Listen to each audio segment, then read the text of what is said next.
Frank Pollock said what? I don't know if you guys saw the press conference him and Brian Callahan had after the Bengals drafted Cordell Volson. I hope I'm saying his name right. Offensive lineman out of North Dakota State. He's listed as a tackle. I think he's going to try to play guard. But I love Frank Pollock more than I think I ever have. Let's get to Colson here real quick. This is from Jeff Hobson from Bengals.com. After watching a raft of tight ends, some offensive linemen, and even a punter and a kicker get selected before them in Saturday's fourth round, the Bengals finally went offense for the first time in the NFL draft when they selected North Dakota State's tackle, Cordell Volson, with the 139th pick. And they have projected him to play guard. So I like this pick because I think Jackson Carman needs a push. We couldn't get Littermom like I wanted. It's freaking Ratbirds. I loved all our defense. I think we had to be a defensive-heavy draft. I really do. I like everybody we've picked. I like this one because Jackson Carman needs a push. Jackson Carman needs to maybe get a little more mature. Frank Pollock is the guy to help him get there. Colson better be ready to go is all I got to say. Because Frank Pollock, like I said, he said what? He was in the press conference and, everybody saw the quote where he said, you got to have some S in your neck. And they got asked, what exactly do you mean by that? And this is what he said. By that, I think it's self-explanatory, have you seen the D linemen we have to go against every day? Right? You got to have a little something in your neck to give them a little shove at the end of the block, not let them give you the shove, maybe I just reflect on my own experience because I wasn't a very good player, how hard it was to play in this league. And it's hard, and you're going to have to overcome some adversity and work through some ups and downs, and a lot of these kids have never faced that. So how are you going to handle it when it hits you right in the mouth, right? Nobody cares where you came from and what your college career was, or I was a, whatever they call it, 5-star recruit, whatever the hell. No one gives a shit. It doesn't matter. You're playing against grown-ass men. You're trying to take their job. These guys are married with kids. They don't care if you're some hotshot 22-year-old, you know what I mean? And to me, as a coach, I feel like it's my obligation to kind of promote that, because the men in the room that I coach now have earned the right. So the new kid coming in, he's got to earn the right to be in the room and compete with those guys. So I've seen a lot of guys can't handle the business side. This is the best business in the world, and it's the ugliest, nastiest, coldest business in the world. It is what it is. Get over it. Here's a tissue, go cry in the corner, and let's go. You know what I mean? If you can't handle that, you're not going to last. And I remember back in my years, Lappy probably had guys come through the locker room back in your day that they couldn't handle that. And they were talented guys, but they just couldn't handle the business. North Dallas 40 had a great scene in there about when you call it, I call it a game, you call it a business. I call it a business, you call it a game, And I like sharing that scene with my guys because it's both. And you got to understand it and deal with it and move on. So it is what it is. Frank, what's going to be the biggest challenge for this guy to go from outside to inside in the pros, in this division? Well, he's going against different cats, man. Those guys are insane. Would the Georgia guy have some 340-pound around a 4.7? That's ridiculous. That's insane. And he's right. It's insane.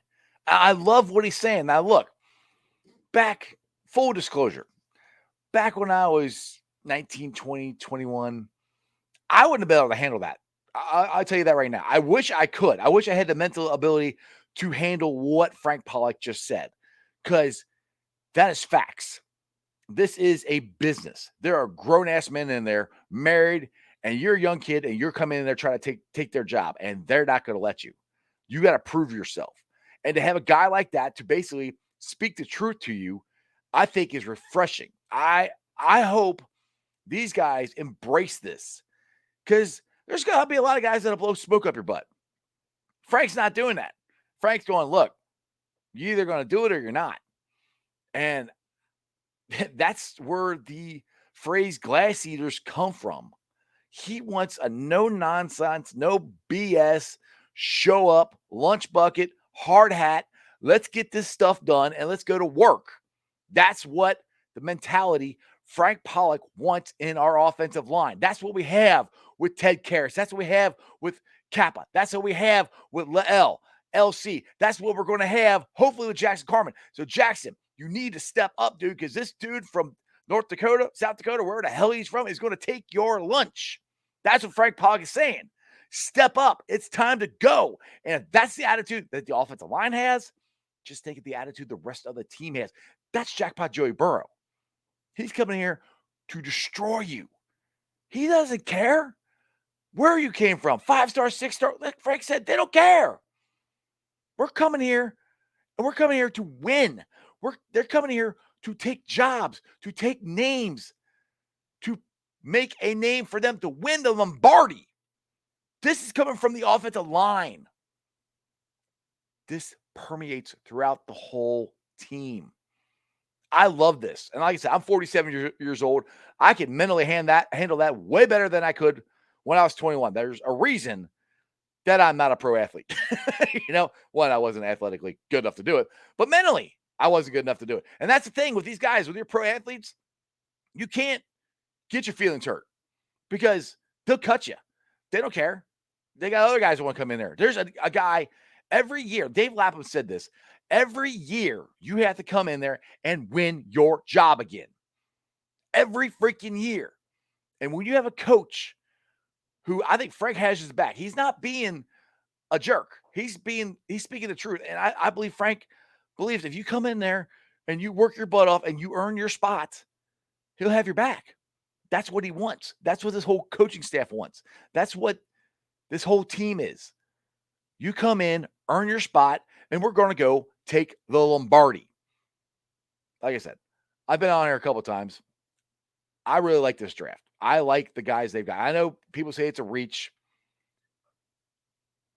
for where they picked Colson, the guy out of North Dakota. Like I said, I already forgot his name. You need to make me remember your name, okay? That's what it takes. You need to make me remember your name. Put your hard hat on, go to work, shut up, and let's go. And the thing is, we needed this pick. We needed a guy to kick in at guard. Because the freaking Ratbirds took my boy. They took Linderbaum. I would love to have him. This is a piece. Now, you got a second-year player in Jackson Carman, who I believe can make the jump. You also have Deontay Smith, who I believe might make a bigger jump, to be honest. Everybody keeps talking about Jackson Carman. Frank Pollock really likes Deontay Smith. I like Deontay Smith. I think Deontay Smith would have gotten more playing time at guard this past year, if he hadn't gotten hurt. I'll tell you this, just for experience from going to practice every day. And I remember Frank Pollock walking out with Deontay Smith, and I can't remember exactly what I said, but Frank pointed to Deontay Smith, goes, "This is a good player. I like this guy." He said it to me. I'm nobody. I'm just some dude that goes watch practice on the bridge, and I go hang out. Say hi, try to get stupid videos and put out here for you guys. Frank didn't have to say that. Frank believes that in Deontay Smith. I don't necessarily know if he believes that in Jackson Carman. I think he believes that in this kid from North Dakota State. I believe that. But that is the attitude of this entire team. Also, I love it. He quoted North Dallas 40. For all you young boys who don't know what North Dallas 40 is, go look it up. Google it. It's a great football movie. It's in the 70s.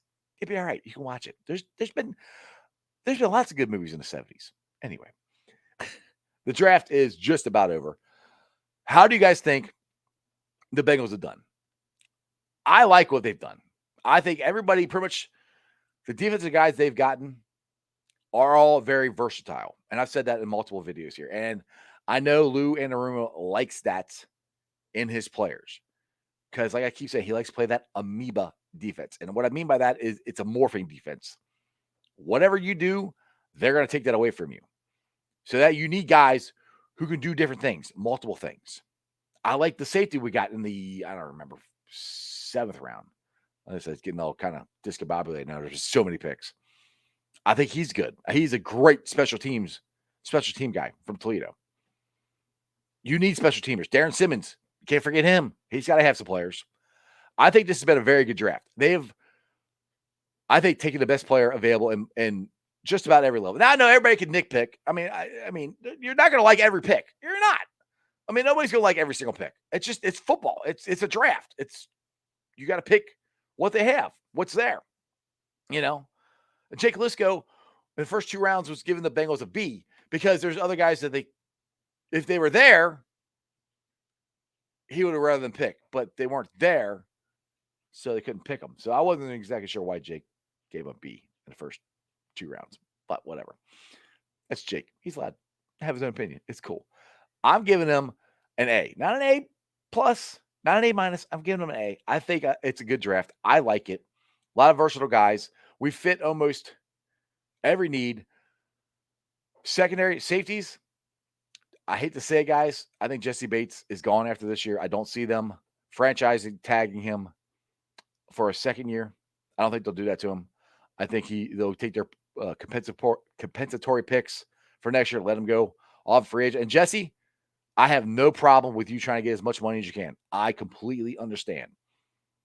I wish you would quit saying you don't have to be the highest paid safety in the league, because I think that's what you're trying to get, which is fine. I got no problem with that. Just be honest. Either way, we're going to get that Lombardi. We have fixed damn near every hole that we have. And we're going to have a whole lot of holes in this team. I'm really excited. I can't wait. Minicamp, OTAs coming up. If they're outside of the stadium, I'll be down there on the bridge watching them.